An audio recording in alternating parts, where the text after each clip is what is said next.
Hi guys! Welcome back sa aming channel, the Lerpa Channel. So, ngayon update tayo sa ating ampalaya.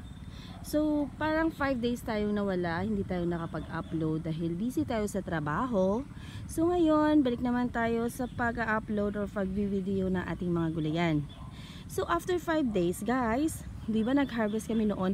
Ngayon, tingnan nyo, oh, mag-harvest na naman tayo uli. So, ayan.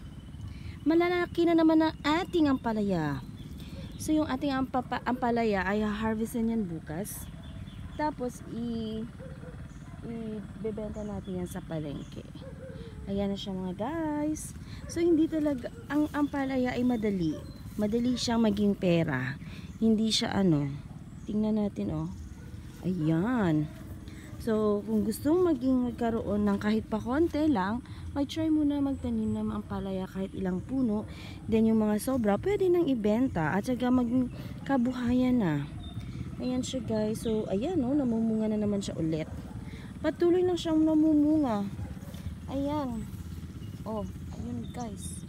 Dami na naman ng ating ampalaya. So, may sumusunod na naman. So, may mga patuloy pa rin siyang namumulaklak.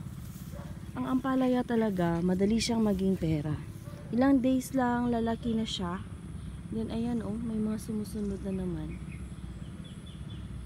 So, ilang puno lang naman itong ating ampalaya. Pero, very good. Thank you! Huwag kalimutang mag-like, share, and subscribe. Okay, bye-bye!